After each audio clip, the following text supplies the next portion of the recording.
muy vinculado al tema de los conocimientos adquiridos, perdona que me gustó mucho. Decías que la educación, y posiblemente te pregunto porque está muy vinculado a la situación actual, con la nueva Ley 11, comentaste una cosa que me gustó también mucho, que el tema de que la educación no tiene por qué, la educación que se recibe en los centros no tiene por qué siempre ser exclusivamente una educación que sirva para algo, que sirva para un mercado laboral, exclusivamente, algo así recordar, ¿no?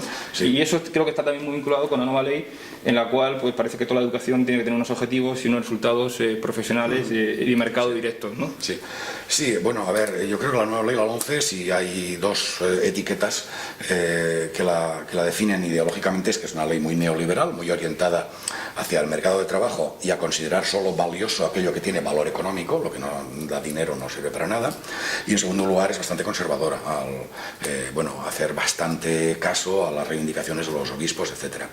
Yo creo que además es una ley que va a tener efectos perversos.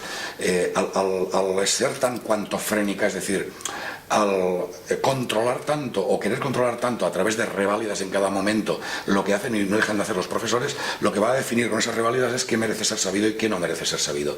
Y lo que no se pregunte en las reválidas, lo que no se pregunte en esos exámenes, en la escuela se dedicará muy poco tiempo. Es decir, la ley de alguna manera presiona y el trabajo diario y cotidiano de los profesores les quita bastante autonomía y lo que hace es marcarles una ruta.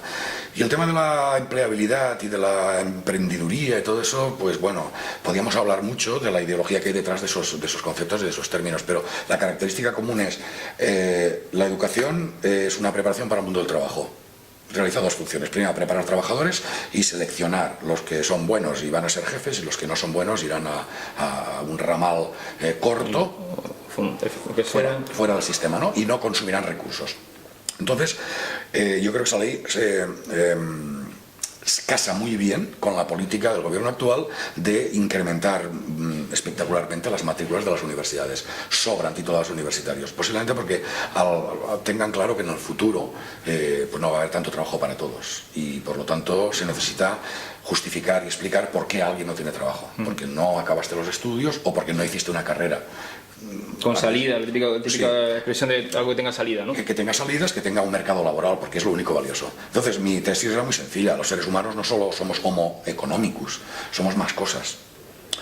La parte laboral es muy importante porque te permite ganar dinero, realizarte, etcétera, pero hay otros aspectos de la vida que la educación, sobre todo obligatoria, debe formar.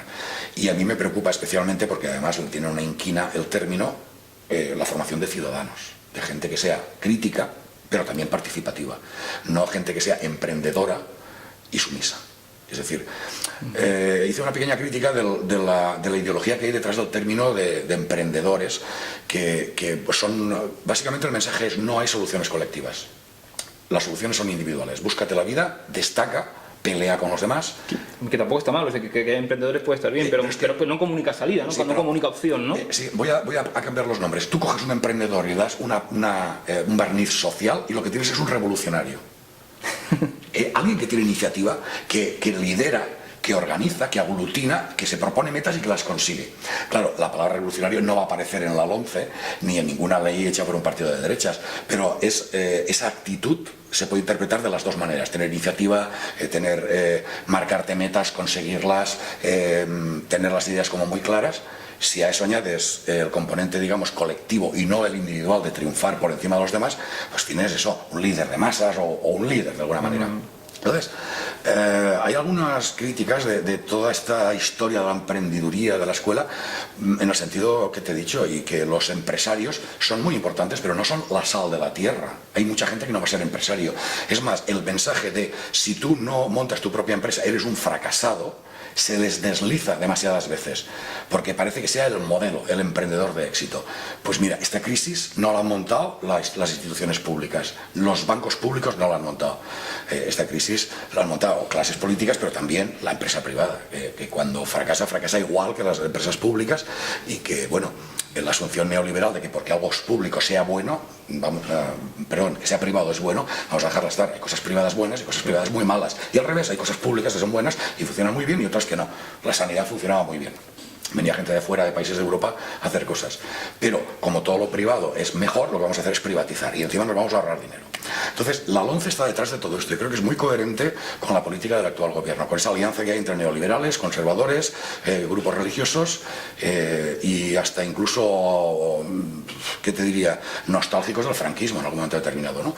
Es una ley bastante autoritaria y yo creo que se alinea perfectamente con las políticas neoliberales que han hecho en los Estados Unidos desde hace 10 años hasta gobiernos demócratas, pero que se hicieron con Bush padre y con Reagan antes, y que en Europa pues fue la señora Thatcher la que impulsó este tipo de políticas. Lo que pasa es que en los Estados Unidos se están dando cuenta del efecto de estas políticas y es dividir la sociedad todavía más, aumentar las diferencias entre las clases ricas, digamos, y las pobres. Se quita el inmenso colchón de las clases medias y la educación se convierte en un producto de mercado. Entonces el que se la pueda pagar tiene una carrera universitaria, el que no se la pueda pagar no la tiene. Claro. Eso aleja las clases, ¿no? Y crea diferencias sociales muy grandes. Todos alucinamos cuando vemos películas americanas cómo está la sanidad allí. Aquí era impensable. Bueno, pues posiblemente dentro de unos años aquí o tienes dinero o te tienes que ir a la beneficencia, a los hospitales de beneficencia. Es decir, las ideas que hay detrás de la gente que nos gobierna ya se han probado en otros sitios y sabemos qué efectos tienen. Por eso no nos gusta la LOMCE y porque además no ha sido consensuada, no les gusta a nadie, no les gusta a los padres, no les gusta a los maestros, no les gusta a los sindicatos, no les gusta a nadie que se le preocupe por la didáctica, porque el efecto de tanta evaluación va a ser que el curso consistirá en preparar evaluaciones. Ayer comentaste que tanta evaluación lo único que puede hacer es que los niños, los chavales acaben exhaustos, ¿no? de estar tanto tiempo preparándose, ¿no?